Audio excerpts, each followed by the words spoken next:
convened here today because we intend presenting the report to the public.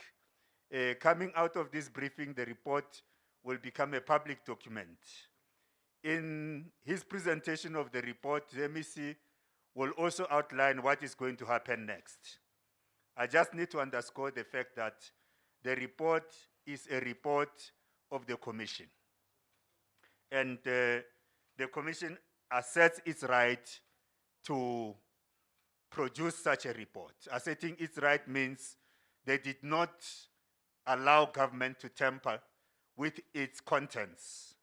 In the process of the Commission doing its work, government only became an enabler to the extent that there were logistical and technical things that the Commission needed from government. But beyond that, there was no meddling in the business of the Commission. The Commission had the freedom, the latitude, and the independence to undertake the investigations that were expected of it. So I'm not the star of the day. I don't want to take a lot of your time. I would like to now just invite the MEC to come to the podium to introduce the report to you. And in the process of that, he will invite the commissioners whenever there are questions that the commissioners can clarify. Over to you, MEC.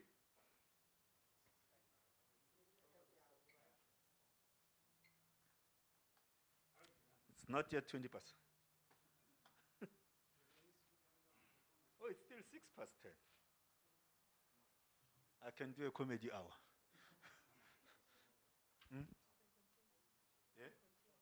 Should I continue? Yeah, MEC can do the briefing. Okay, MEC? Yeah, okay. I am told that I must speak from here. So that changes our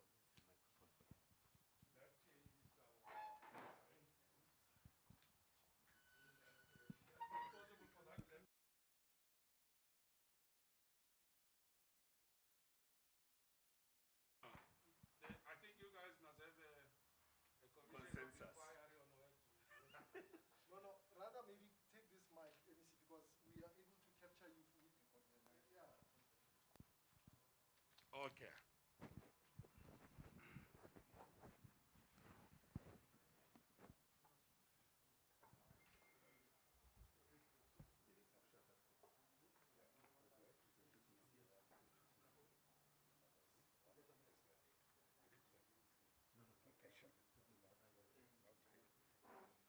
Okay. I hope you can hear me. Is it the one you prefer? Is it okay? Okay, ladies and gentlemen, firstly, let me say Happy New Year to yourselves. Starting with the HOD of the department. I take it that everybody knows Mr. Makuku Mampuru, who is our head of department. And we are joined by 2 colleagues that have been duly introduced by the HOD who worked with the commission. And they have joined us on this very important day that we are releasing, I guess, what I can correctly call the much awaited report of the Commission of Inquiry into minibus type taxi violence in Gauteng province. And I must say that we are also joined, when you look at us here, you can see that we are only men, but I'm glad to just inform you that we have in our midst the Secretary of the Commission, who's sitting right there. You can just wave Mamiki. So she is with us as well, and I want to acknowledge her. She did a very wonderful job of coordinating the work of the commission.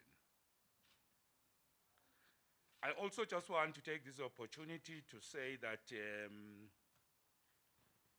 on behalf of the provincial government, we are very, very much pleased that the Commission of Inquiry has concluded its work. And this is because given the nature of the work that they were doing, of investigating the root causes of taxi violence in Gauteng province, it is not an easy task. The parties, the stakeholders, the people, the structures involved, you will know that they are not an easy sector to work with. And therefore, it is really a great pleasure that this work has finally been completed. I must say to you that when we established this Commission of Inquiry, which came as a result of the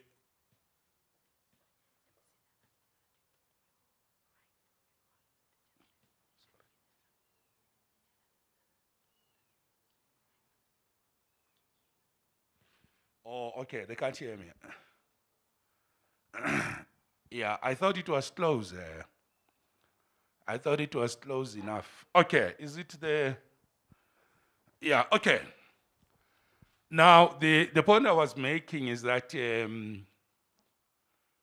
the sector that we were working in doing these investigations is not an easy sector.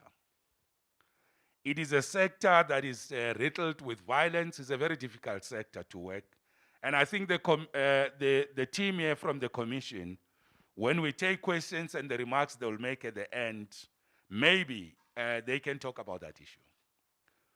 The sector that they were working in, it's one of the most areas with high rates of killings, intimidation, violence, and therefore completing this work is very much important. I must also just indicate that there were times with the taxi industry when you could actually even feel that perhaps this commission might be stopped or, protests against it and it be put on hold. There were difficulties and challenges. So I'm making this to emphasize the point that we are very much pleased that the commission was able to conclude its work and presented us with a report. That is very, very much important to us. Now, ladies and gentlemen, at this point, allow me to remind you of what were the terms of reference of this commission. What was the mandate? What was in scope for the commission? And of course, starting with the fact that this commission was appointed by Premier David Makura in September 2019. And the terms of reference amongst many included to inquire into and investigate, make findings, and report on and make recommendations concerning: number one, the underlying reasons for the recurring conflict, violence, fatalities, and instability within the minibus taxi type service industry within Gauteng province. The activities of operators, legal and illegal, as well as any other group or person that contributes to the recurring conflict, violence, fatalities, and instability. the provision of minibus taxi transport service authorized by both interchange-based and direct route-based permits and licenses. How the minibus taxi business model, including the formation and management of minibus taxi associations, contributes to the recurring conflict, violence, fatalities, and instability. And of course, we did give the Commission a mandate to look on any other matters that are ancillary or related to those set out in the above terms of reference I've clearly spelled out. Now, I must also say to you that one of the issues that had to be looked at, it's also the number, the nature, the locality, and pattern of incidents of conflict, violence, fatalities, and instability involving different sections of the public, both as victims and suspects in the Gauteng province. The other term of reference is indications whether the incidents are related to criminal activities or any other internal or external influences or factors which may be considered relevant. The outcome of any police investigations and prosecutions of the incidents, including the number of successful prosecutions of the perpetrators, and the perceptions of the different sections of the public in respect of the underlying reasons of the incidents of recurring conflict, violence, fatalities, and instability, and the effectiveness of policing thereof by the police in the Gauteng province. Now, let me proceed to also just include the following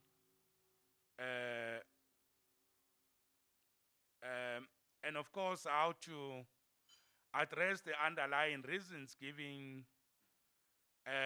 rise to the recurring conflict, violence, fatalities, and instability within the minibus taxi type service industry in the Gauteng province, including how the regulatory environment, including the actions of minibus taxi type service industry associations and their respective internal management and operations may be changed or better regulated to minimize or eliminate conflict, violence, fatalities, and instability in the industry. And of course, the Commission was also given, if in its own view a particular matter is important, we also authorized it to look into that matter. Whilst there were any other matters that are consequential to the terms of reference, but we also said, look at what in your view require further analysis or investigations. Now, what was the modus operandi that was followed? And the experts are here who did this work. They can talk to those issues. But very briefly on this matter, so the Commission had evidence from various stakeholders, and of course quite a number of them. This included our own officials. Myself, I appeared before the Commission with an affidavit. So our own officials, the provincial regulatory entity, which is called PRE, the municipal officials from the 3 metros, the cities of Ekurhuleni, Johannesburg, and Tshwane, and 2 district municipalities of Sidibeng and Westrand. Officials from the National Department of Transport, the NPA, which is the National Prosecuting Authority, the South African National Civic Organization, SANCO, a considerable number of members of taxi associations affiliated to both Santago and NTA, that is the National Taxi Alliance. And of course, in our province, we call it the the the Gauteng National Taxi Alliance, GNTA,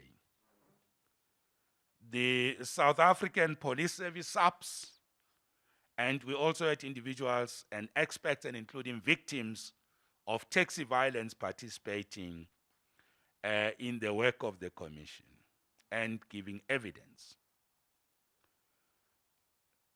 Now, at this point, and of course, to save you time to allow for engagements and reflections, I think it will be very much important to take you to the findings. And remember that these findings are also findings that are aligned to the terms of reference. I must also just say to yourselves that you will hear in the course of the presentation that the findings also are organized as recommendations. So you'll hear me talking about findings coming back to the same heading now as recommendations. Let me prepare you for that. So you might hear almost a repetition of some of the aspects. I guess that will only enhance better clarity and understanding. And of course, we can take the questions. Now, the first finding, ladies and gentlemen, relate to the minibus taxi type business model. Now, the Commission actually found that the minibus taxi type service business model is to the effect that an individual or a juristic entity may apply for an operating license to conduct a minibus taxi type service. Now, the business model of the minibus taxi type service allows for the use of motor cars, minibuses, and of course, minibuses. So there are minibuses, there are midi. Besides the operators, the business model included taxi associations that may be categorized into 4 structures. So the taxi associations exist at national, at provincial, at regional and local level. Now the associations are currently not regulated, but were previously regulated under the NLTTA nationally and of course in Gauteng before, but under the current National Land Transport Act, they are not regulated. Now the Commission is saying despite the legal framework, the minibus taxi type service is controlled by associations. The associations control who gets to join them, they control the routes and dictate where each operator must operate. They also allow those without operating licenses to join them.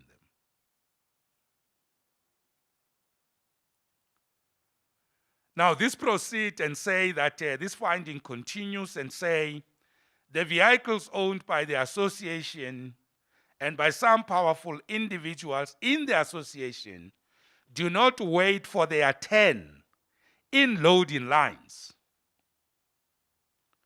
They simply move to the front when they arrive at a taxi rank, which causes a lot of resentment from the general membership. Now, ladies and gentlemen, I'd like to clarify this point a little bit. So in the taxi industry, language, there's a word which they use which is called reversing practice, or they just call it reversing. Now, reversing, and of course, you'll understand the taxi industry language, it might be confusing, but it actually means because there's a queue, you jump the queue and reverse back to be number 1 because you're driving a vehicle. So the use of language in the taxi industry is very, it's very practical, the way they use their concepts. So this practice of reversing, it's actually a big problem in the taxi industry. And most of these that are reversing are said to be taxis belonging to associations, but which, as the commission says, are controlled by powerful individuals. And of course, as you see, it causes a lot of resentment from the general membership. Now, the finding continues and saying, the involvement of associations in the business of taxi operations, including the different money collection methods, makes the incumbent executives resist vacating their positions even where they have been voted out of office. In certain instances, money collected is for the benefit of these executives. The incumbent executives also generally avoid calling for elections that may have them voted out for fear of losing power and money. Associations have also become a law unto themselves by collecting money from members daily or weekly, which money is not accounted for properly. In the taxi industry language, this money is called imali yebhakede.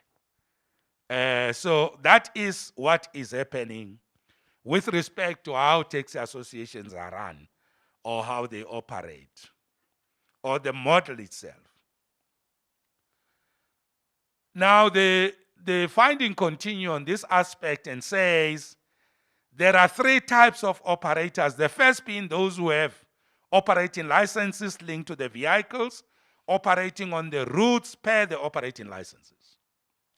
The second type is some vehicles with operating licenses operating as the first type, but also has other vehicles that have no operating licenses, but operating in the routes of the association. And the third type is vehicles without operating licenses that are operating on the routes of the association. The commission had evidence that no individuals who are not members of an association are allowed to operate, both by the associations as well as by the regulator, despite the legal framework providing for members and non-members of associations. The operators operate at the behest of associations' executive, regardless of the law and operating license conditions.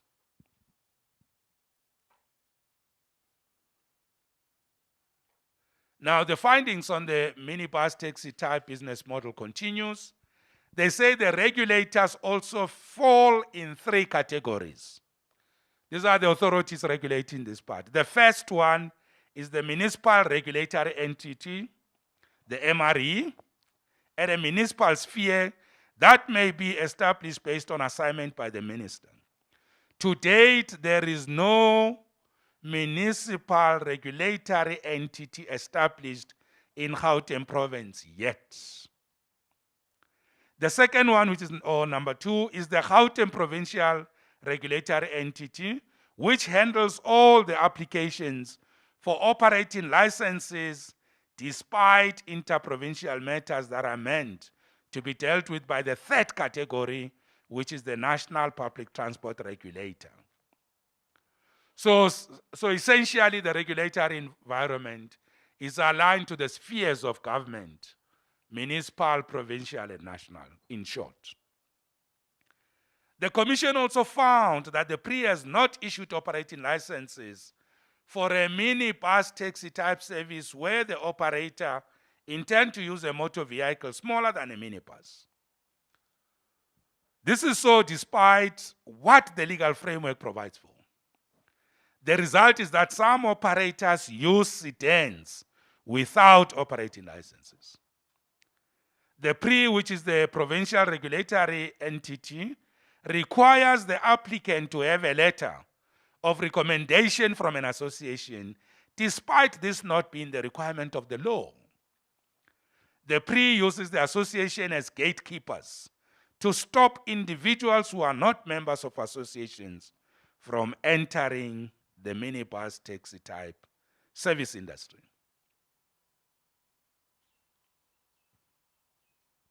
Now, the next area of findings by the Commission relates to licensing and compliance.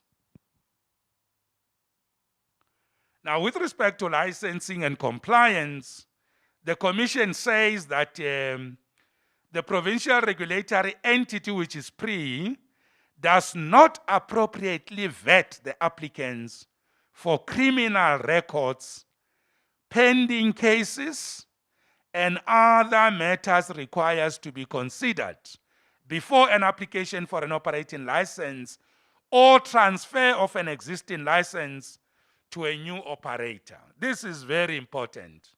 I must say this is, I want to emphasize this point about vetting of those that get involved in processing, licensing, and other compliance issues. Now, the Commission also make a finding, continues that in instances of ownership transfer and the vehicle replacements, the Commission had evidence of many vehicles or operators using the same operating license because of lack of controls and systems at the provincial regulatory authority. The PRI generally does not deal with monitoring compliance after issuing the operating licenses. The problem has been attributed to the absence of inspectors as well as the improper structure of the PRI and, of course, the department.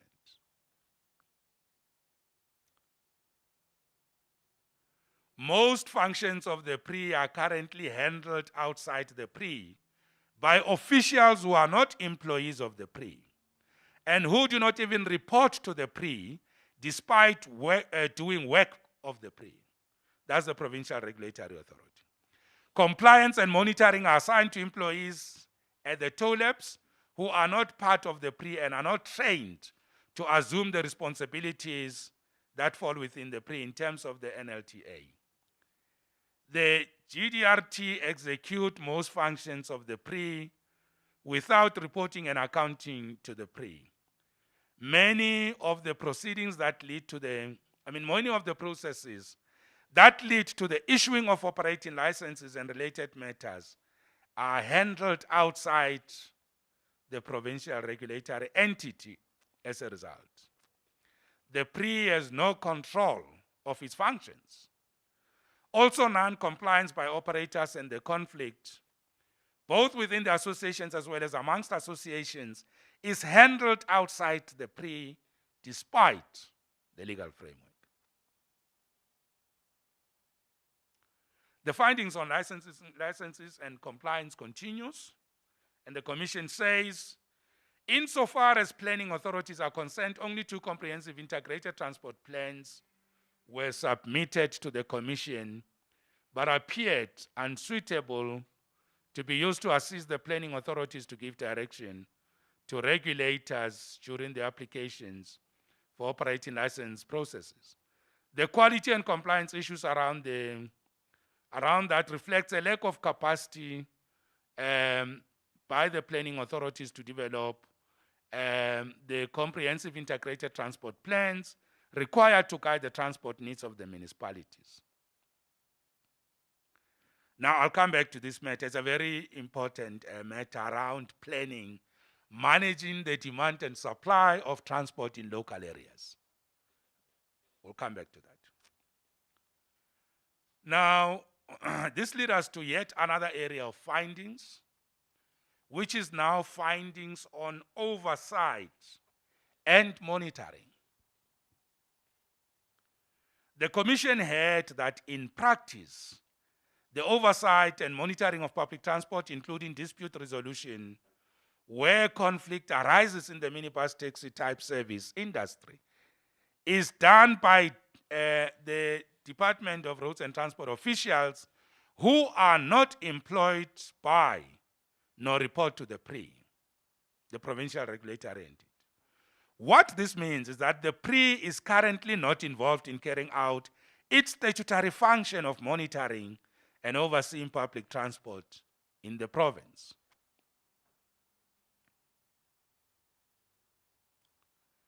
Now, this leads us to findings of the Commission on criminal investigations and prosecutions. The scope of criminal activities reported to the Commission is wide-ranging, from serious offenses including murder, attempted murder, culpable homicide, robbery, assault, arson, kidnapping, offenses involving possession and the use of arms and ammunition, extortion, offenses referred to in the Prevention of Organized Crime Act of 1998, malicious injury to property, money laundering, and the use of funds to conduct business or obtain money. The scope of investigations identified cover murder, attempted murder, assault, unlawful possession of firearms and ammunition. The quality and character of investigations have not been positive. Out of many cases reported in a year, very few arrests appear to be made. Where there are arrests, the prosecutions are also very few, although there are cases of successful prosecutions. There have been instances of overlooking or not following up on evidence, including witnesses, as well as not acting on the instructions of the prosecutors that would lead to the withdrawal of charges. There has been inefficient use or consideration of technical evidence, delays and reluctance by witnesses to testify for fear of an attack. This often results in unsuccessful prosecutions. There has not been sufficient cooperation between the investigators and prosecutors. The findings on criminal investigations and prosecutions continues that even though there are instances of positive cooperation, there has also been instances where the prosecutors have been forced either not to prosecute or withdraw the charges due to a lack of cooperation by the investigating officers. For those cases that ended up in court, there have been missed outcomes. There have been cases where the accused were convicted and sentenced to varying periods from life imprisonment to years in jail. There have also been acquittals associated with a reluctance by the witnesses to testify for fear of being targeted.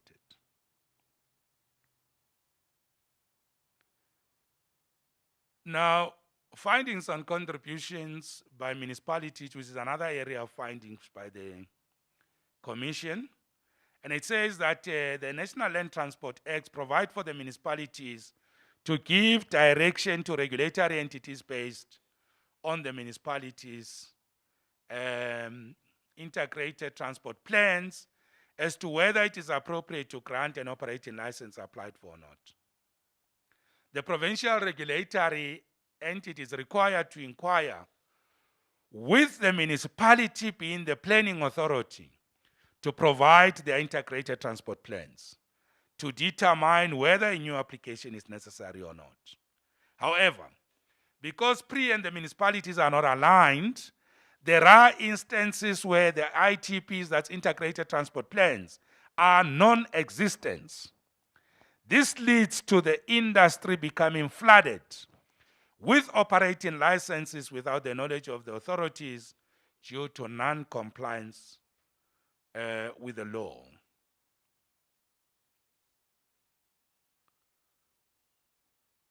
Still on findings relating to contributions by municipalities, the control and management of ranking infrastructure, that's taxi ranks, constitute one of the causes of taxi conflict and violence. Taxi associations have an arrangement with municipalities over the use of ranking facilities. However, this often leads to the associations determining which operator gets to operate from there. In some instances, taxi operators create their own ranks, including near the shopping centers. I would like to come back to this issue at some point. Besides the lack of control when it comes to the ranking facilities, the other challenge is that the municipalities do not appropriately use the provisions of the NLTA to ensure that developers provide for public transport facilities as part of the development plan. The Commission heard that the public transport and law enforcement component of the municipalities is not sufficiently capacitated to carry out the responsibilities given to them by the NLTA. The law enforcement is generally controlled somewhere other than by the unit responsible for transport in the municipalities, and they do not even include the NLTA as part of their performance targets for the year. Now, the Commission's also made findings on the information systems, the technology. The Commission had evidence that the current information systems being used are inadequate and constitute part of the problems leading to taxi conflict and violence. Another observation is that the current information systems used were designed for the NLTTA, not the current Act. For example, the OLA systems is also being blamed for being very slow, leading to delays in processing operating license applications. The impact of the system on causes of conflict and violence is vast. Conflicts arise at times because of some associations who fraudulently enter routes so that they can operate on those routes. To that effect, the Commission was provided with a long list of routes and associations names that are said to be operating illegally on certain routes. The weaknesses of the system enable fraudulent changes with the assistance of GDRT officials. The current system facilitates the current minibus taxi type service business model, as the information about the associations remains in the system despite the National Land Transport Act being silent on associations. Applicants are therefore given routes that can accommodate many associations because the system allows this to happen.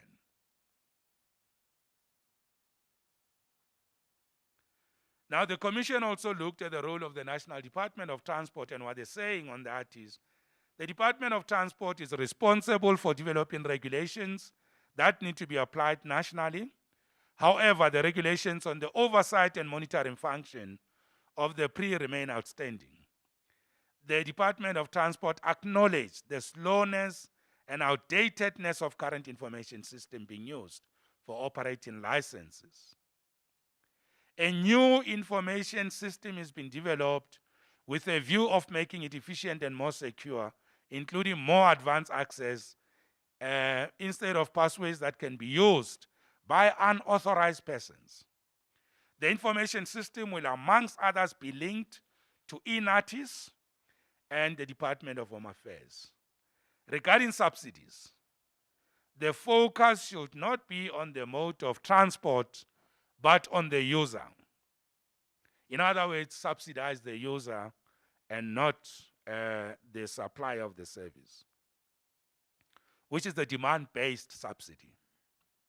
Instead, the DOT is looking to subsidize scheduled and regulated modes. The challenge with subsidizing the user is that the more they are, the more difficult it will be, and as such, the fewer they are, the more efficient it will be to implement the subsidy system.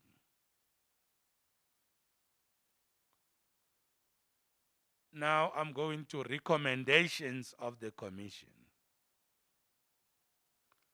Now, as I said, the recommendations are aligned to the findings, and of course, these are terms of reference. Now, the first recommendation will certainly be on the minibus taxi type business model. Now, it says that there should be strict compliance with the legal framework by both the operators and the regulators. All the types of vehicles authorized by law for use in the minibus taxi type service industry be allowed to be used and licensed by the regulators without delay. The associations should be rationalized to ensure that there is only one association per town or township. All operators without operating licenses should be allowed to apply for operating licenses. and the applications must be considered according to the legal requirements of the areas where they intend to operate, subject to planning conditions of the respective municipalities.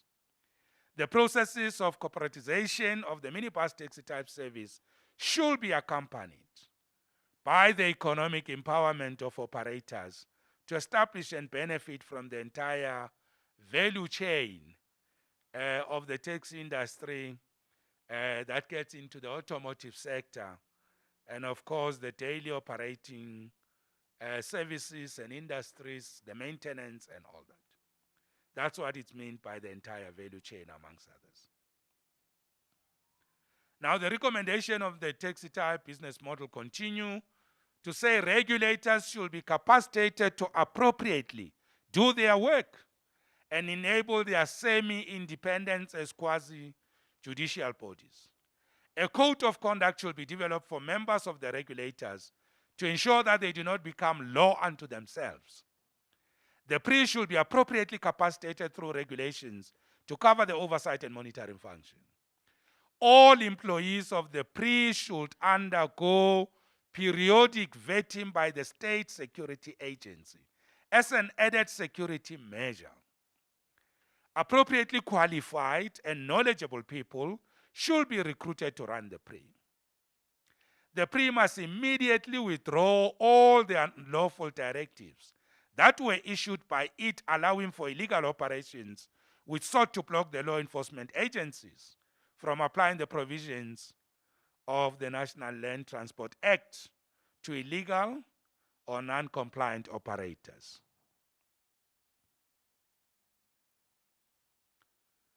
Now, this continues. The security features in the operating licenses and face value documents should be improved with more advanced security features. The department should always ensure that face value documents that are kept in the various motor vehicle registration authority offices of the province are appropriately secured. The law enforcement officers must be enabled to verify the authenticity of an operating license through technological gadgets without having to phone the office of the PRI or other regulator.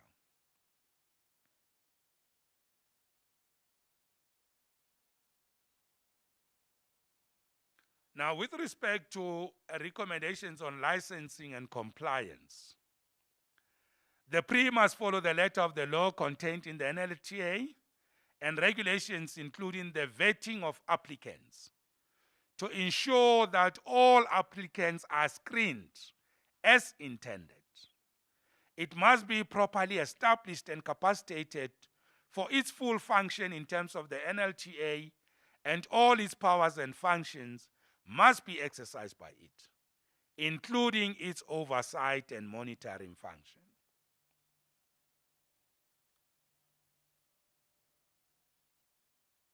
Now that continues on licensing and compliance. The PRI must undo all the joint ventures they created with the facilitations of the department officials and implement compliance with licensing conditions by all operators. The planning authorities need to be sufficiently capacitated to carry out the responsibilities of the planning authority, even where certain functions like the development of the integrated transport plans are outsourced. The planning authorities need to include public transport responsibilities as per the NLTA in its plans and annual targets to ensure that they play their role in ensuring the stability and safety of minibus taxi type services in their areas. The planning authorities need to take steps to avoid the development of illegal ranking facilities. They need to develop plans that will enable a proactive approach to new developments so that illegal ranking facilities are discouraged.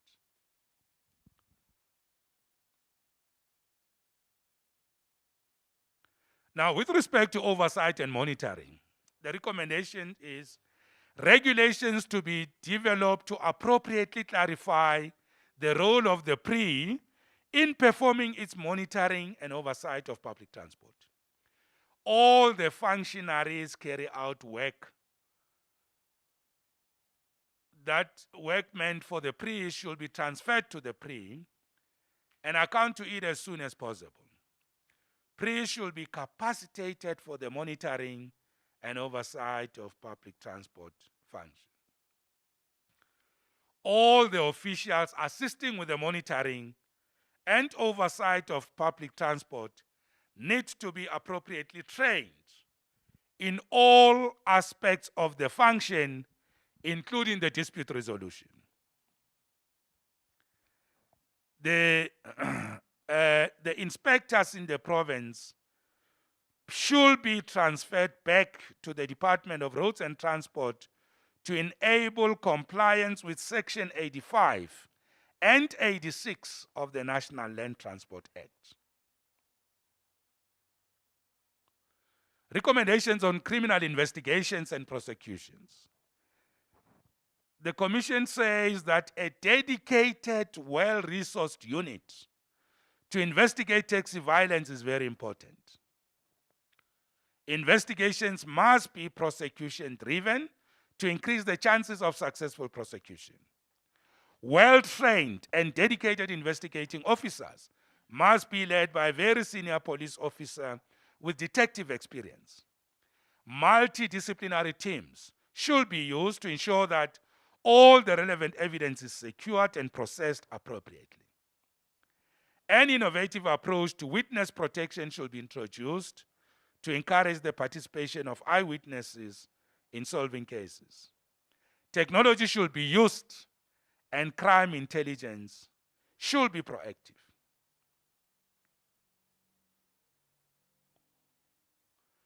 Now we're going to recommendations on contributions by municipalities.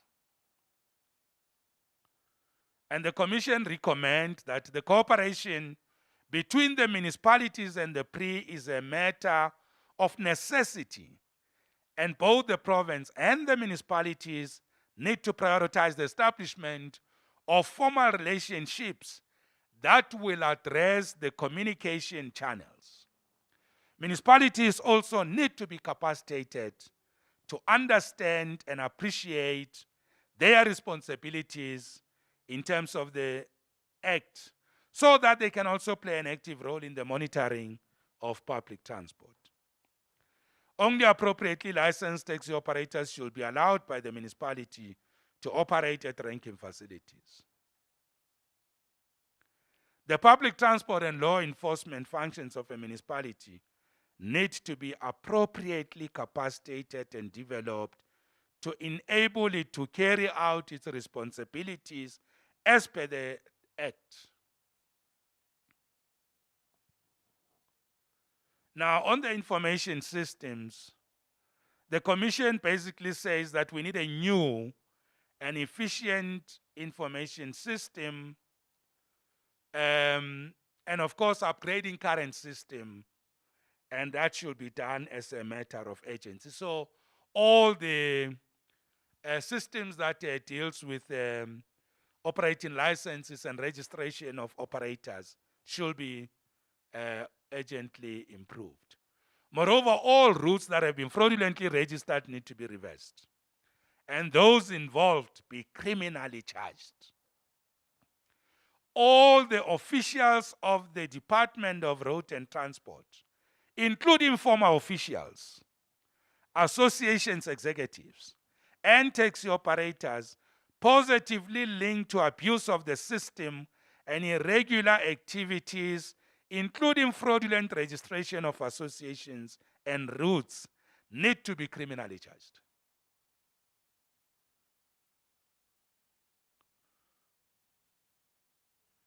Now, recommendations with respect to the National Department of Transport says that regulations should be developed relating to the oversight and monitoring of public transport for national application.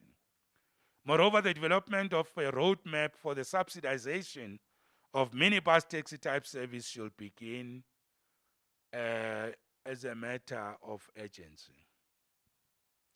Now, the recommendations on law enforcement agencies. All traffic law enforcement agencies in Gauteng, including municipal police services, have a legal mandate to enforce the provision of the National Land Transport Act and should do so without delay. Moreover, the members of the various mayoral committees responsible for these agencies and both the MEC of the department as well as the MEC of the Department of Community Safety should ensure that these organs set performance targets related to the enforcement of the National Land Transport Act in their annual plans. The MEC for the Department of Road and Transport, working with various municipalities, should coordinate the establishment of vehicle impound yards where impounded public transport vehicles will be kept. There must be at least one such impound yard in each municipality in the province.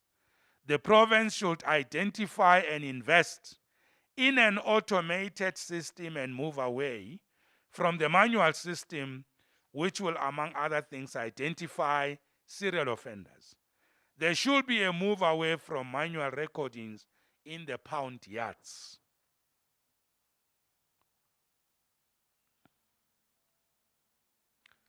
Still on law enforcement agencies, the recommendation is that there should be periodic police operations conducted through SAPs, and this should be undertaken with the objectives of targeting the hideouts of hitmen, as well as concealed weapons often used in murders. The Human Resource Development Division of the SAPs should consider specific training interventions for members responsible for the investigation of taxi violence-related cases. The new taxi violence unit should move with speed to conclude all 505 outstanding case dockets, many of which are still open due to inept investigations. I'll repeat this sentence. The new taxi violence unit should move with speed to conclude all 505 outstanding case dockets, many of which are still open due to inept investigations. The provincial commissioner should monitor this and receive monthly progress reports. And that should give you a summary, ladies and gentlemen, of a report that has been presented to us by the Commission. This is the report that the retired judge, as you know, the Commission was led by Justice Jeremiah Puti Shongwe. This is the report that they have presented to us. So to the people of the province, I just want to say the portfolio of evidence and proof that we have a report is here. So that it is not a rumor that it seems there's a report. Here is it. We have it. Now, at this point, so what we have presented to you is really a summary. The details are in here. The other point I'd just like to make is that allow me at this point to really thank the chairperson of the commission, Tate Shongwe, to thank all the members of the commission for an excellent work done. I must say that when we were establishing this commission, I have done a lot of media interviews in which we were asked the question, will this report bring a change and how different will it be and how impactful do you think it will be, MEC? And I want to today take this opportunity in thanking the commission. To really say that public transport in Gauteng, particularly and most importantly, the minibus taxi service or industry will never be the same in our province. A new chapter has been opened. If I were to use the words of the President of our Republic, Mr. Cyril Ramaphosa, I'll say a new dawn in the province of Gauteng with respect to the minibus taxi type service. And that is why I really want to thank the entire commission and to the gentleman with me and to the secretary of the commission. Please convey to the entire commission that the provincial government of Gauteng is greatly, greatly thankful, and we appreciate that you have done work that will open a completely new chapter in the entire history of the minibus taxi industry in Gauteng province. So please convey that to everybody. We thank you. You have done a difficult job, never really done in this province, and an investigation of its own kind. And that is why we thank you for a successful, well-run, well-delivered report. I also, ladies and gentlemen, at this point would like to say, you will see when you get the report, that the commission has also commented on us as a department, working with them. They didn't actually spare us. So when we, because we are releasing this report publicly, you will see that the commission also talk about the way we worked with them. So when you get that media, you can't say it's a scoop or it's in the report. You can't say that you have, according to sources. No, it's in the report. And we have agreed that the commission reflect on our relationship with them. It's for the first time that we had to do this type of work. Most of it happened under conditions of the lockdown. And it was a very difficult period. And that is why we are highlighting that part to you, so that you don't say we didn't talk about it when you see it in the report. I must take this opportunity to thank the Premier, our Honorable Premier, really, for having came to the determination, together with members of the Executive Council in Gauteng and the Portfolio Committee on Public Transport, for having agreed and supported this work. Under the leadership of our esteemed Premier David Makura, I really want to thank him. He could have simply said, MEC, we don't need a commission. But he said, we do need a commission. So I must thank him as well, that we now know where to go. And if it were not his leadership, we wouldn't have been where we are today. I also want to inform you that we met with the taxi industry, Santago and GNTA. We presented a report to them. And what we have agreed upon with the taxi industry, and I hope I will put it in a manner that is easy for you to understand what we have agreed, is that the taxi industry will study the report. We have handed it over to them. They are going to study the report quite carefully. And once they have studied the report, they will engage you as the media on what is their take on the report. So we have agreed that preferably in the next 7 days, they might call you.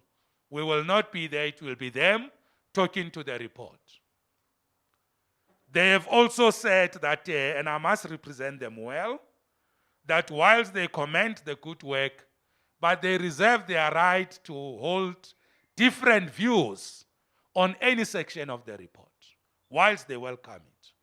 And we have agreed that that will help us to understand and, of course, to have a much more deeper understanding of the issues. So the taxi industry is aware. The taxi industry has welcomed the report, but the taxi industry will still tell us what is their take on the report. We have also agreed that as MEC, I will meet with the taxi industry within 14 days to get their feedback on what is their take on the report. So they are free to engage publicly on the report. We will talk to them. We will engage, we'll find each other. We will say what is the way forward.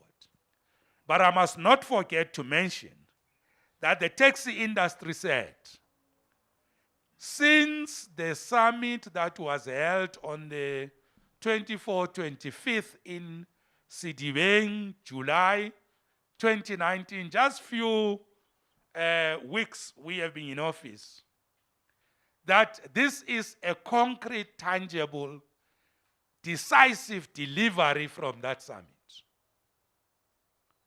That they said. That there have been summits, and members of the media have also been asking us, what will that summit change? What will it bring? They say this is concrete, whilst they will engage with the report. We have given a copy to our Honorable Minister Fikile Mbalula. Obviously, the department led by the Minister, Department of Transport, led by Minister, will also engage the report. And as the authority that makes policy and the law, they will obviously guide us as well on how to engage with the contents of the report in the light of the legislative mandate and authority they have. But also ourselves, we also have, in terms of the law, mandate to look at policy and the legislative environment within the national law as determined by the minister. We have given them a copy. I must also say that we will be obviously going on to engage even the members of the Gauteng legislature, particularly the portfolio committee. They also have been given a copy, and they will engage with the report. They can call us to come and table it formally. We will do that. The other matter I'd just like to raise is that the Executive Council in Gauteng, EXCO, has directed that as a department we must develop an action plan, an implementation plan of how this report is going to be implemented. In other words, what will be the priorities? What will be number one? What will be number two? How easy is it to do that recommendation or implement it? What impact will it make? Easy to do, higher impact. And of course, that includes the costs. So the costing of this whole thing, what will it take the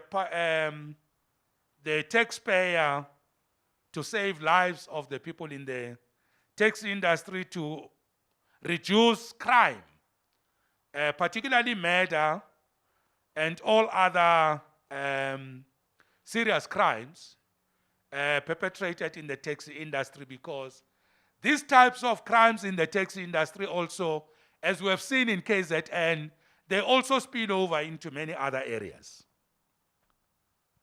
So to that extent, we will develop an implementation plan.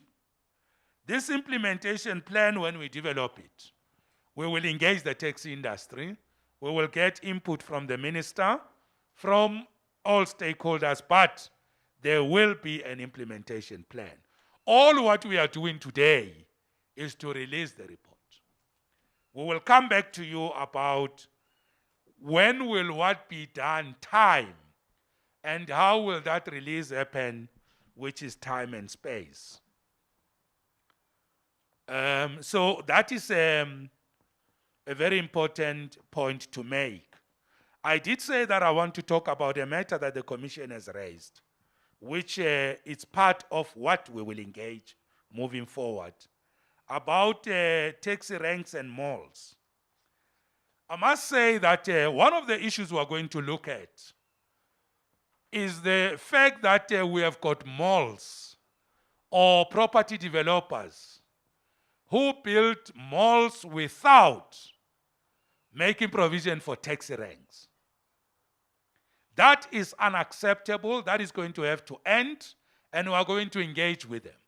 We have got malls where the people that use public transport, particularly taxis, are dropped outside. They have to cross roads, and there are massive parking bays that are even empty most of the time. And we believe this also is a serious matter, because the overwhelming majority of the people that use taxis are the working class and the poor. And the fact that they are not being accommodated in these malls, causing taxi violence, with taxis having to find a space outside the yard of the mall, that is going to have to end. We can't accept that. That is going to have to end. The workers, the commuters must be properly accommodated in the malls.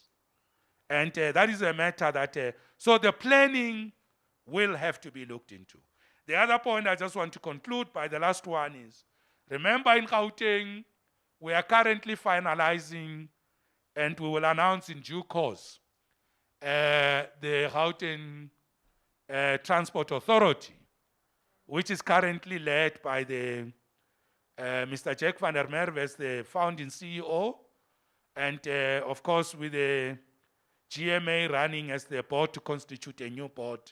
We have completed the processes. We just put in the final touch-ups and will announce the names, including representatives of municipalities. This is the Transport Authority is going to be dealing with managing demand and supply for transport in the province. That means planning of transport. It's going to look at planning by municipalities, by the province, and I think we are also ahead on that matter.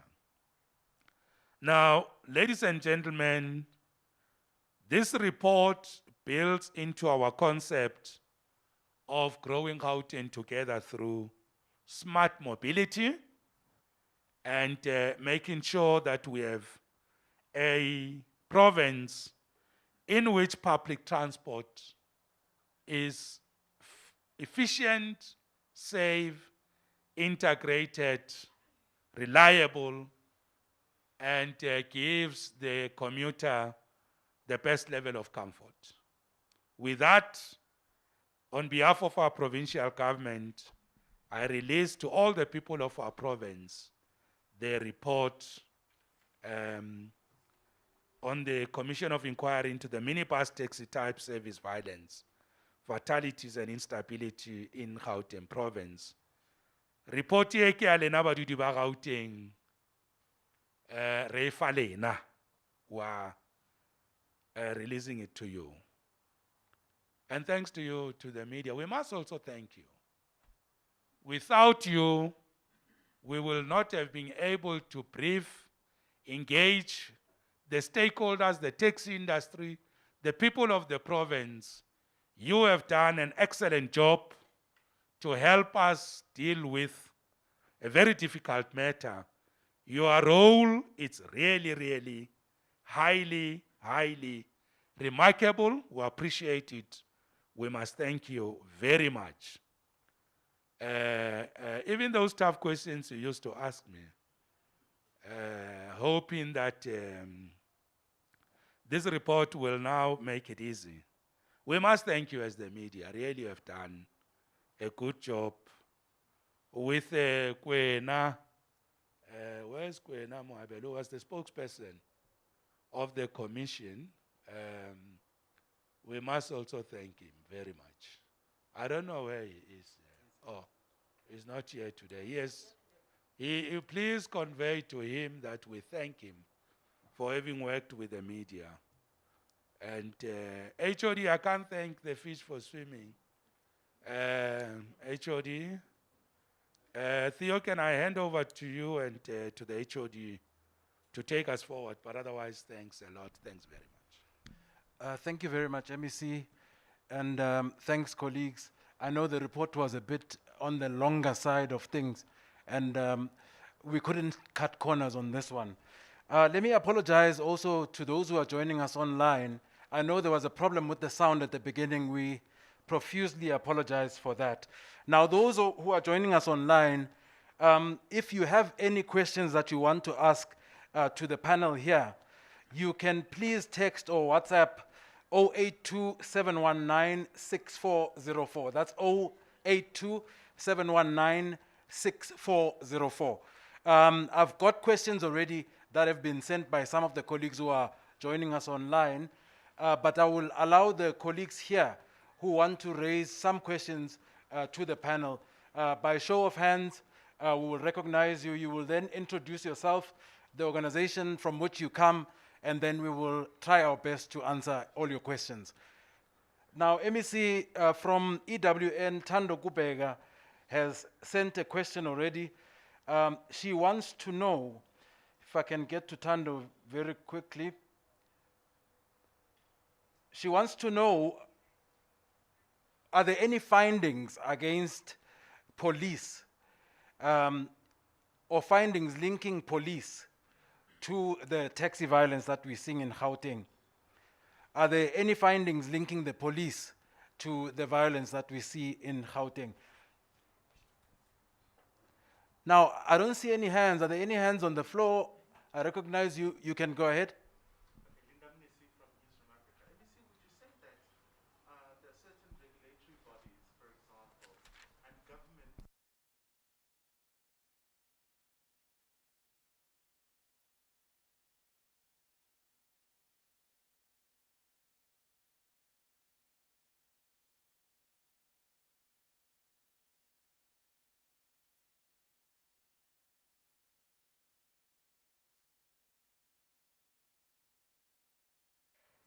Linda, you can go ahead, sir. Aviwem Dila from ENCA. MEC, this report really raises a myriad of issues that talks to the taxi industry being a law upon itself. I mean, these issues have been ongoing, just merely being highlighted now. I must say it's just a bit disappointing to hear that now you'll only be engaging in conversations. I was hoping to hear concrete plans that would talk to what needs to be done. I mean, these issues have been there for a while. The issues of killings, the reversing, all of these issues. I'm hoping to hear more concrete plans from government side. And just to add to my colleague Linda Mnisi's question, what's your take on the associations? Should they be disallowed and government going in forward and having a firmer grip in the industry? Thank you so much, colleagues. MEC, I'll just allow you and the panel to deal with the three questions that we have, or the questions that we've received from the three colleagues. Yeah.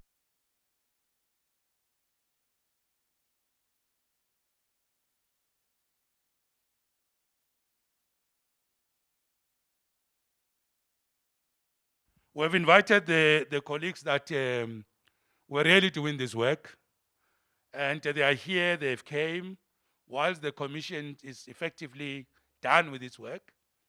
And I think it will be good to hear from them. Let me allow them to make remarks, to answer your questions, and to engage you on some of the issues you have raised. They will reintroduce themselves, and then they will also say what work were they doing, each one of them, and then they will engage with, because this report, as the HOD said, it's a report issued by the commission. We didn't tamper with it. Is as is. Although now it is our report because the commission has handed it over to us. We are now the authority on the report. But I think the gentlemen are here, and I'll hand over to them then let's move apply the skills of rental this. Okay, it's only one. I don't know if this is, of course people can hear you, but continue. Yeah, you can. Okay. Thank you very much, Mr. My name is Lungile Mabeke. I've been one of the commissioners in the commission. As the HOD indicated when he was introducing us, I'm an attorney, and I'm also a public transport law specialist. I think the choice of me being part of the commission was, in fact, the choice of the people indicated the intention of the province to actually deal and give credibility to the commission itself. Just before I deal with one or two of the questions that have been asked, in line with what the MEC has indicated, just to make a few remarks. Firstly, the Commission thanked the media for their cooperation, especially in the in-camera hearings. You know, most of the hearings of the Commission took place behind closed doors. And fortunately, the cooperation of the media led to a situation where the Commission did not need to go and defend itself in court because certain media houses wanted to come in. You know, that's very important to mention. And that decision by the media houses saved lives, because today we are able to talk about a report. Secondly, I'd also like to mention that the Commission did issue interim reports. This is the main report. There are interim reports that the Commission issued on specific matters. Perhaps the MEC would be in a position to talk to those interim reports if it's necessary. And thirdly, when the Commission started, the media asked a question, I think it was in November in 2019, as to what is going to be the difference this commission is going to make in the light of a number of investigations that have apparently taken place before, including commissions, where nothing happened. Judge Shongwe was the chairperson of the commission, kept that in mind as we were dealing with the commission. And the nature and the structure of the report of the commission has taken into consideration the challenges that arose as a result of some of the reports that even us as the commission could not even access to. There are people who knew of the reports, but nobody knew where the reports were. So we couldn't even find the reports of the investigations that took place before. But in the light of some of the insinuations that were actually given by some people as to the reasons as to why those reports were not made public, we have structured this report in such a way that its disclosure, it's being made public, does not lead to any person being killed or endangered just because there's a report. You will notice that in the content of the report. So in essence, the way the report is written is a strategic approach to make the report effective without exposing any person who participated in the process of the report. Thank you. I think I'll stop there for now, and then I'll give to Mr. Simon.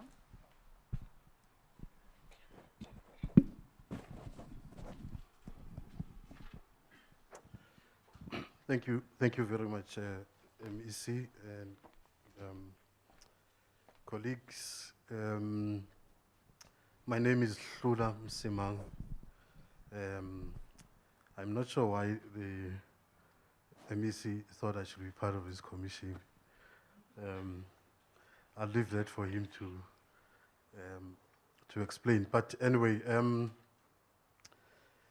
I just wanted to refer to the issue, or to respond to the question around the issue of findings against the police, and if any of them were linked to the violence. I think the issue of law enforcement in general became one of the key components of the work of this commission, and indeed it consumed a lot of our time. For many reasons, one of which is that people have been murdered, and it takes the police to solve and resolve those crimes. But also, there are a lot of enforcement issues that are causes or contribute to the ongoing violence. So law enforcement in the province includes not just the South African Police Services, but also the various municipal and traffic police. And all of them have a role to play in enforcement of the law to prevent the ongoing taxi violence. Indeed, we found that there were several problems, amongst which were that some of the agencies were actually not enforcing any of the laws, and they gave us a lot of reasons why that was not happening.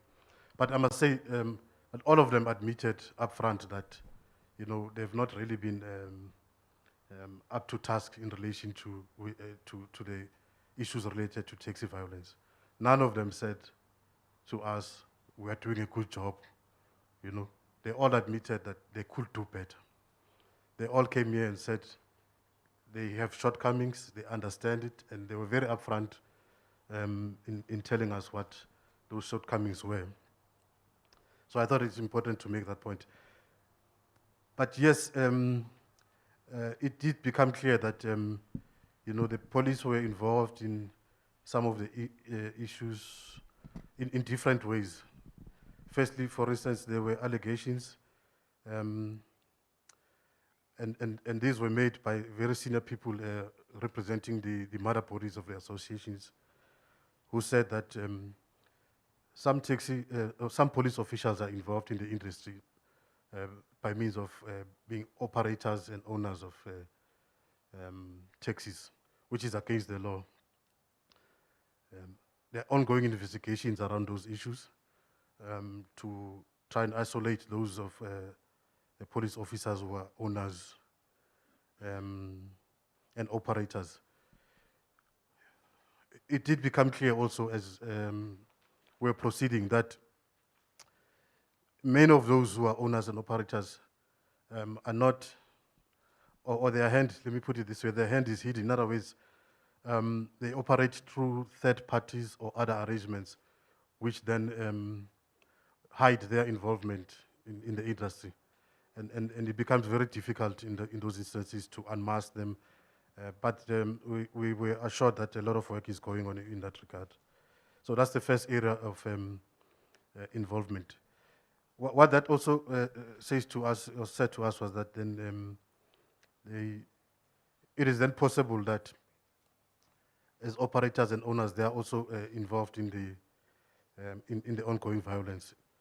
Indeed, when the South African Police Services interacted with us, there were instances where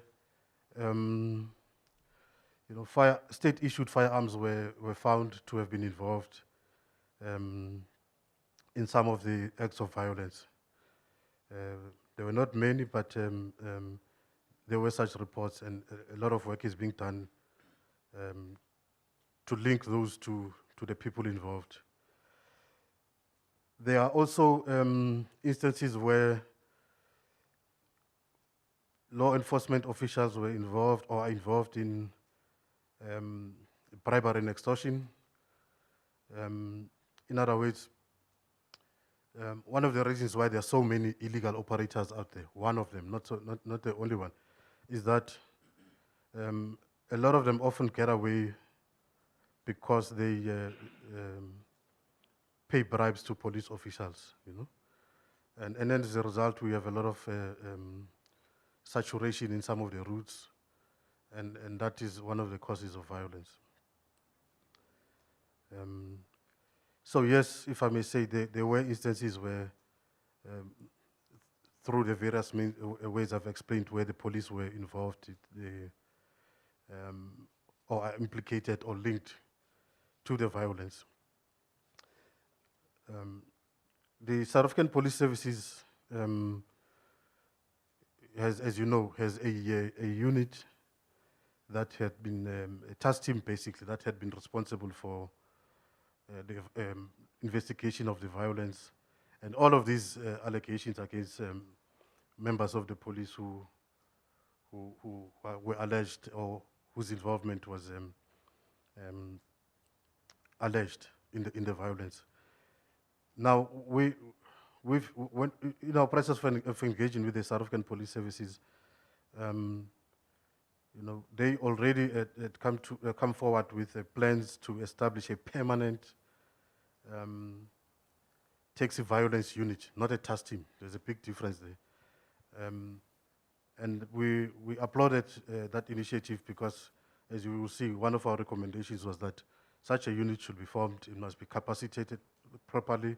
It must have, you know, men and women who have the required skills and experience to investigate these cases of violence, so that all the dockets that we have spoken of in our report are finalized, but more importantly, that any other case of taxi violence that occurs is properly investigated and that there is successful prosecution. Thank you. Thank you so much, Commissioners. There's questions that were directed to the department, MEC. I hope we can cover those before we go to the next batch of questions. Yeah, no, I was going to do exactly that. Let me start with a question that has just been answered, and thank you very much for your remarks. Now, the first point I'd like to make is that in the report and in the main body of the report, if you go to page 43, I don't know if this has been, you have the copies, or I think we'll hear the big chiefs if they've given you. If it's already running in the public space, or there's still to press a button. But if you just go here, there's part E called Law Enforcement Agencies. Very comprehensive with respect to the question that Kubeka was asking. Is there? So the answer is yes. Let me share with you some of the points that are made in the report that I think directly speak to the question. There's a part 5 in this section in part E, which says conflicted law enforcement officials. And I hope that is the correct question about findings on the police role in the taxi industry. And then it says that perhaps it is prudent to address the thorny issue of the real or perceived conflict of interest of law enforcement officials very early in this chapter.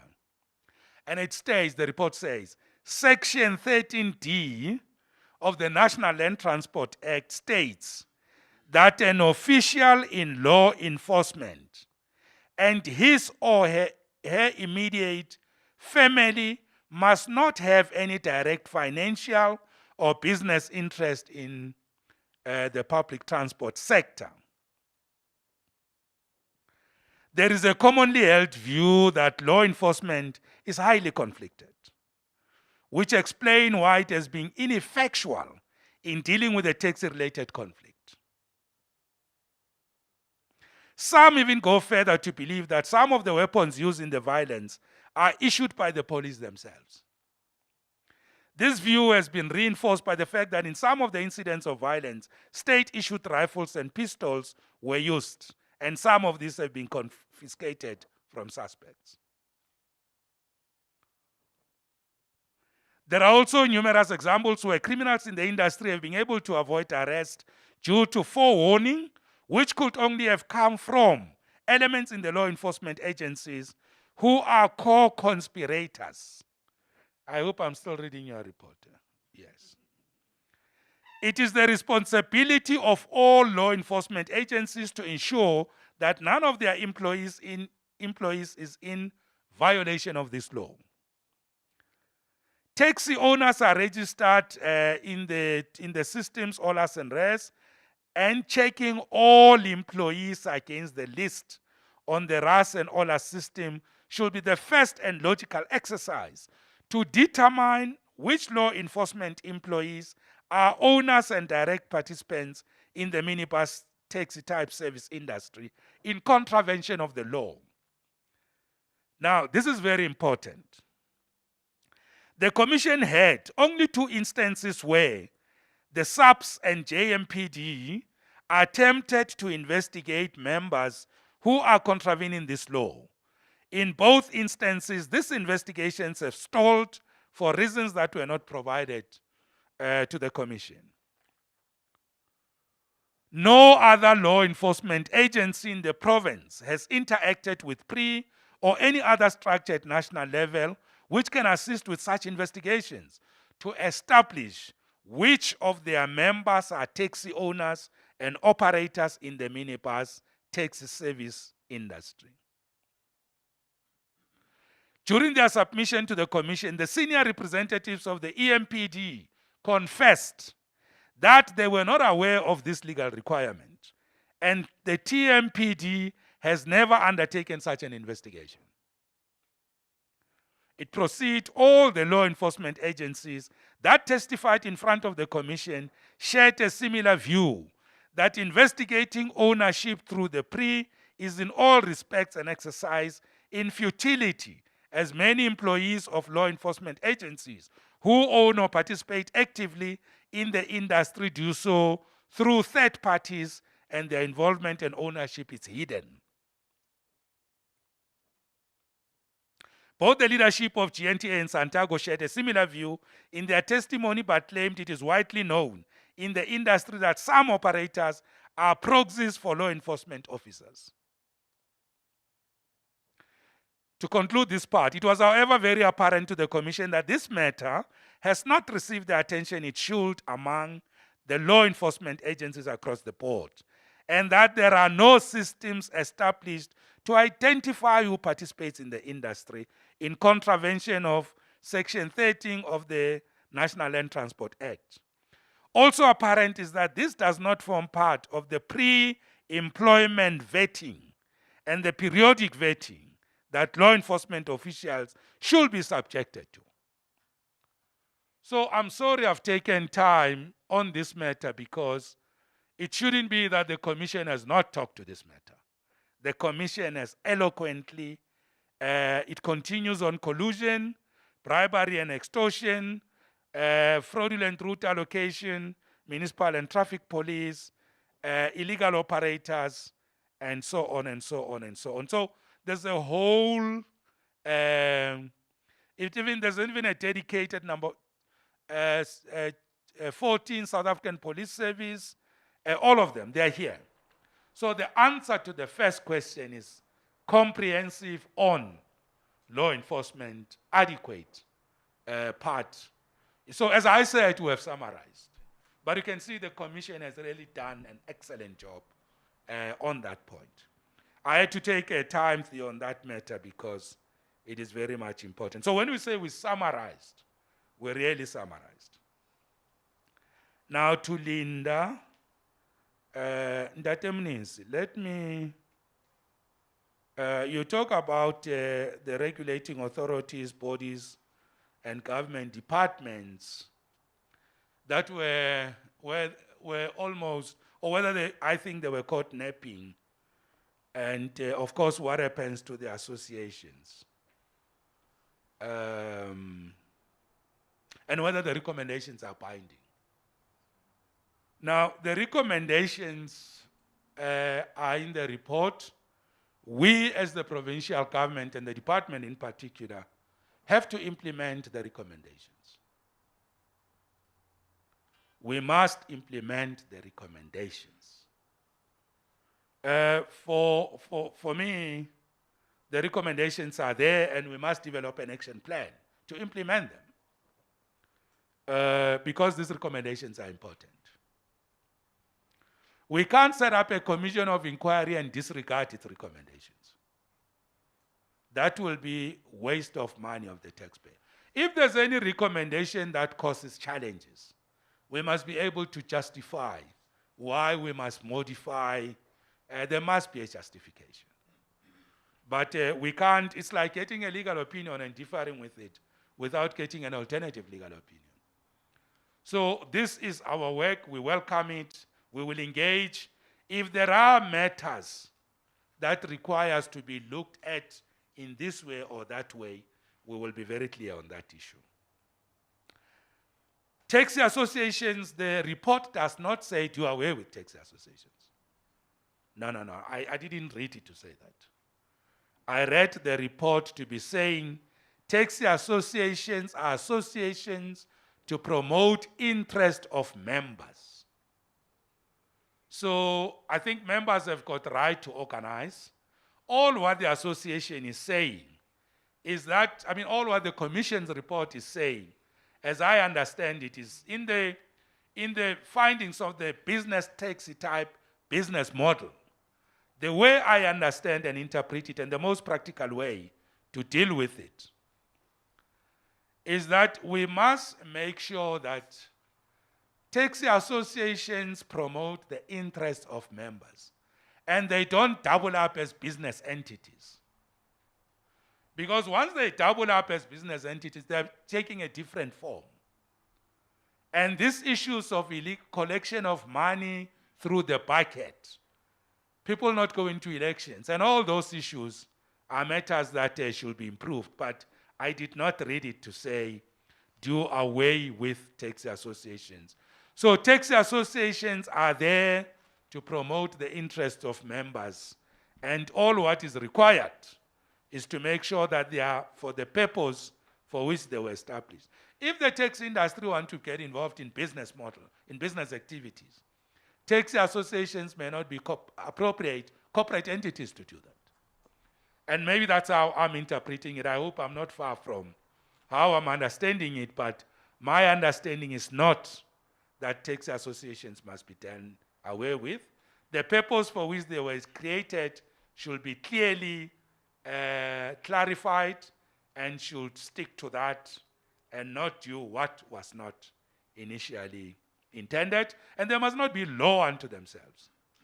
I agree with the Commission completely. So there's no doing away with taxi associations. When we caught napping as departments over the years, I think the report indicates that, and I am on record having said that, and I can say it without any fear of contradiction, that in this report, actually, let me use the Commission's report, so that there's authority to back up the point I'm making. I may not find the page quick, but I can tell you, this Commission says there was an investigation done some years back in 1980, in the 1980s, where there was a commission whose name I'll find out, and the commission indicates that that investigation, which was almost similar to the work that has been done, it actually contributed to complete deregulation and neglect of the taxi industry. And coming into 1994 and into the period of the new government, the taxi industry was actually left to itself.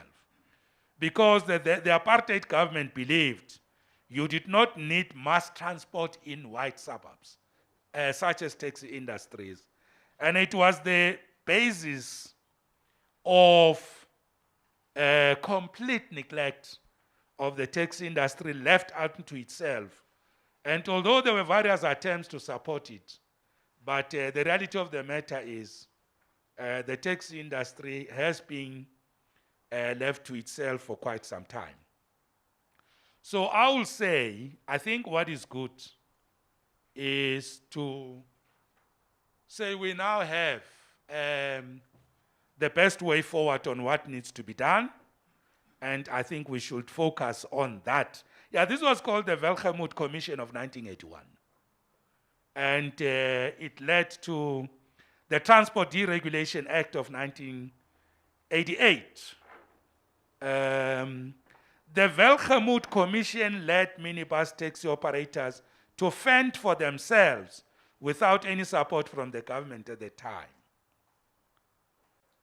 Because it stated that it was unjustifiable to have a mass-based transport system in historically white urban and developed areas. I'm using this example to answer your question to say there's a historic peer issue here of just this model of the taxi industry that has evolved even during that time, which some aspects of it are still alive today. That's why you have the law of the jungle in the taxi industry. I mean, it is just incorrect. I myself, even before the commission was established, I found it incorrect that the taxi associations are running the industry basically, but they are not regulated. I had to go to court every time I want to dissolve an association. I must apply to court to give me the power to dissolve, because there's no part in the law that allows that. Where they abuse money, everything, I had to go to the courts. So I'm just saying to you, this non-deregulation of the taxi association, the commission is spot on the matter. Did we always know about these issues? Obviously, I mean, we can't set up a commission of inquiry on matters that, so that's why we're able to set up terms of reference. We needed now a much more scientific, tested, verified information. We have it now. And this is the best way forward. The commission now helps us to know where to go. No longer in the dark, no longer here, there, in a very uncoordinated way, in a fragmented manner, touching this, touching that, without a clear plan. This is very powerful. This is great. This is excellent. We now know where to go. We don't have to be looking back. We must move forward. So all I'm saying to you is that now we have a report. We are well armed with a report to confront the future. ENCA, I hear you about a bit of disappointment. Where are concrete plans? Now, a good point, because I have said we now have the report. Step number 1, release the report. Step number 2, develop concrete action plan. Now, your question is saying we should be having it by now. And I'm saying to you, it is step number 2. I don't think we are far apart. Let's do it based on the report and not do it on whims and wishes and speculation and searching in the dark. Let it be based on this. Here is it. Now, so we are together. That's what we are going to do. We also need to consult so that it's not an arbitrary imposed concrete plan. Otherwise, it won't be concrete. If we don't do it properly, there's a scholar, Karl Marx, who said, easy come, easy go. If we just put concrete and it's non-concrete, it don't take us anywhere. So we are together. We need concrete action plan. That's what the provincial government directed us as a department to do. And when are we going to do that? Let's hear the taxi industry. Because they are a critical stakeholder, we need to consult. Together with them, we will call you. Here is it. And this is how we're going to do it, and the cost. So I just wanted to say the point you are raising, we are together. We share that point. It's just that for us is step number 2. And we will come back to it. And of course, the question about associations linked to the earlier question, I think I've dealt with that.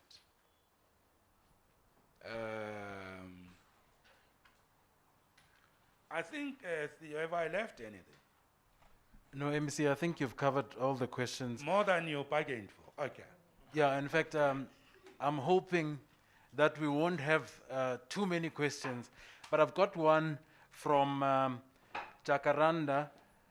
The question relates to, I've looked at Gaopalelu's question from Jacaranda. He's given us a whole 5 questions, but almost all of them have been answered by the commissioners and yourself, except the one question that he asks, and I quote him, he says, how many people have been killed due to taxi violence? And did the commission reflect on this? Commissioners, I don't know if it's a question that you'll be able to answer as I'm taking other hands. And colleagues, please note that my panel will be available after this if you want one-on-ones. But I'll take the last batch of questions before I allow for you to do a breakaway with the panelists. I see you, Tsepo. There's a second bite. Is there another one? Okay, Mr. Pakhan, you can go ahead, sir. Thank you. My name is Sepo from SABC Radio News. MEC, I just wanted to find out, in terms of the Gauteng government officials that are allegedly linked or involved in alleged acts of fraud with regard to the issuing of licenses, permits, and all sorts of things. This thing has been raised, I mean, over the years. It's not something new. What has the department done to investigate, maybe internally, some of those officials who own taxis themselves? What has the department done to uproot those implicated or linked or found to be involved in these nefarious activities? Thanks. Thanks, Tsepo. Mr. Minister, I recognize you.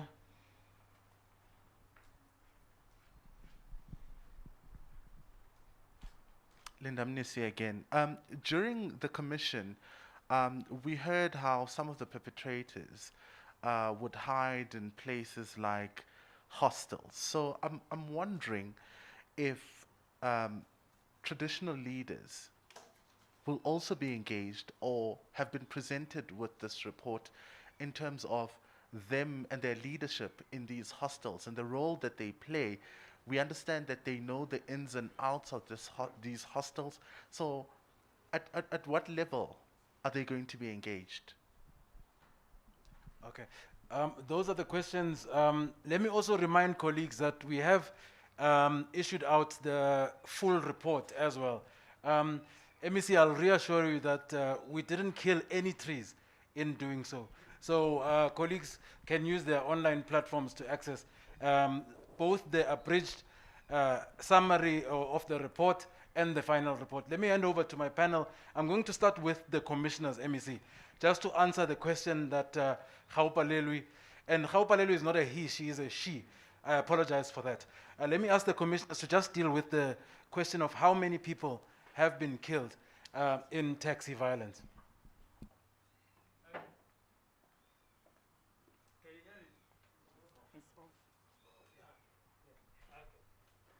The question of how many people have been killed, the commission has not been able to answer that question. And the reason why that's the case is because as I think it was indicated that not every person who wanted to come before the commission and testify was able to come and testify. You know, the limitation in terms of the time frames. In fact, the commission still had a number of witnesses that wanted to come forward, especially from the taxi industry. And those people who did come and testify, there is quite a number of people who are mentioned by different witnesses as people who have died within their associations or as within groups that are called concerned groups. In fact, varying figures. In fact, in some instances, in one instance, there was a figure of 81 people who have died over a certain period, of which most of those cases are not cases that even police have dealt with, you know. So, but on those cases that the commission was able to get from the SAPS, there's plus minus 600 that were closed cases that the investigators of the commission managed to access. And there's plus minus 500 of active cases of which Mr. Msimang mentioned in terms of the commission hoping that those cases would be properly dealt with now that the SAPS has established a taxi unit that is meant to be properly resourced. But definitely, there are many people. In fact, even during the course of the commission itself, you know, there are a number of other people who are outside the cases that the commission was able to access, who have been killed. In fact, even some people who appeared before the commission were subsequently killed. So there is, it's not possible to determine the exact number, but because of the, as I say, because of the limitations, the constraints that the commission has been working under. Thank you. Thank you so much, Commissioner. I'm going to hand over to the MEC, a safe mic.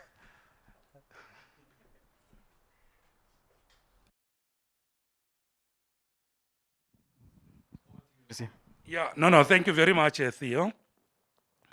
I heard you talking about killing trees. That trees were not killed. So, yeah, the word killing a taxi violence ridden industry could be very worrying. No, that's just on a lighter note. HOD will explain to me what you meant. But I was just worried about killings. Given the matters we are dealing with, that even trees are affected now. Now, ladies and gentlemen, on a much more serious note, the question that Tsepo asked, but before that, I just want to make the point that I'm very much pleased that we know how many cases are still unresolved, 505. That is a very important matter. But I think to the commission, I think as we work, it will also be just very good to know, out of these 505, does it include case closed, file closed, without, of course, these are still active files, but what about those cases where, you know, files were closed because of what you have found, collusion, bribes, and all that?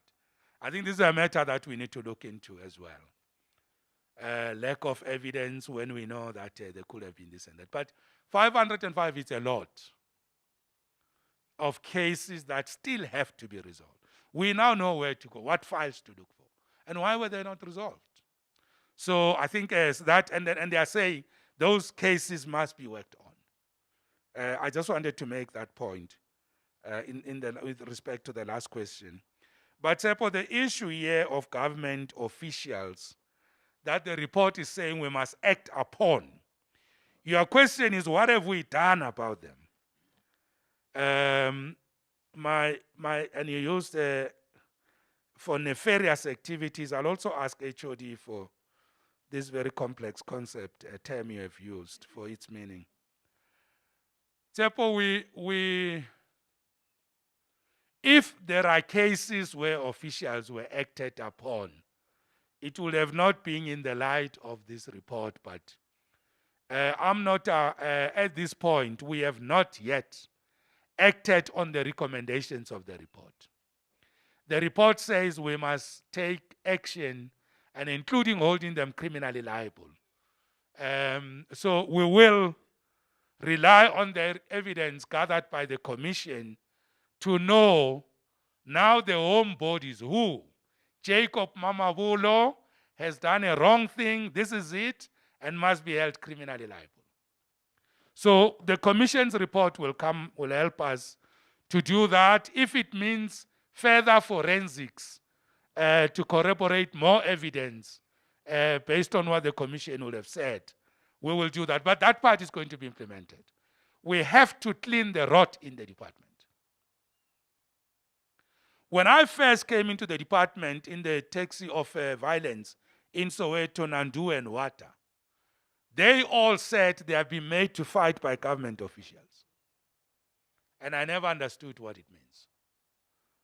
And of course, there's also another investigation that I must also report to the people of the province that was run in parallel with this to look at the actual issues pertaining to the permits themselves, but it was more looking at Joburg, and of course, we're considering expanding it to all other areas to give us these finer details. So, Tsepo, the long and short of, to reply to your question, is we will now use the report to take action against the officials.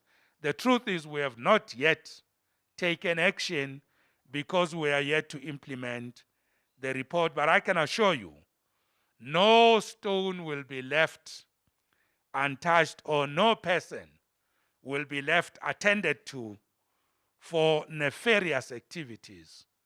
This must be serious, nefarious. We will get to the bottom of that. At this point, not yet, but it's an immediate action because we can't continue to have officials that are implicated roaming around the department, including those who were once in the department and are implicated. We are going to look for them. We will find them, and we will announce once we have made progress in that area. The issue of engaging is in Dintuna, in the hostels, as the report correctly says.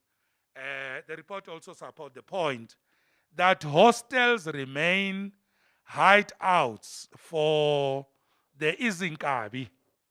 The Nkabis are the ones that are hired and rented to kill and have actually become an industry, eating the taxi industry. So the report is saying, and I could find a specific section, it says that law enforcement must conduct regular raids in those hostels. So we will need to engage with those that reside in the hostels to know that hostels are a hideout for killers, and therefore that period has to end. And this law enforcement agency that's been talked about, depending on how the provincial government, at what point it deals with that matter and how. But we need a dedicated, as the report says, not once off at that time, but dedicated, focused raids in hostels. Making Kabis not have a place to hide. Be there, check, verify that in Kabi. So consultation is going to be very important. It's going to definitely come because we will have to engage them on this matter. We will need their cooperation. We will need them to help us as well, so that we root out, because they also get affected by this. The commission report indicate that you also have rivalries and fights, that some of them are not necessarily directly in the taxi industry, but are an escalation, are consequential. So we have seen in KZN, the traditional leaders being killed, and there were media reports that they are scared actually, and that the modus operandi is the same of hiring murderers and cabbies that hide out in hostels. So it's an important traditional leadership. It's also a victim of this modus operandi of killings. So it is an important stakeholder in the hostels that we'll have to look into. So that concludes, we have answered all questions. Indeed, MEC, and you we did. are available to answer more questions, if there are any. Let me take this moment, MEC, and thank you and the panel, the commissioners. Thanks so much for answering all the questions. Colleagues in the media, thank you so much. For those who are joining us online, thank you so much. This brings to the end our press briefing. We are available. You have our numbers. MEC is available for those who are here. The link, I believe, will make available even after this press briefing. But let me thank you so much. HOD, let me not forget you. Thank you so much for holding the fort as well. Thank you so much, ladies and gentlemen.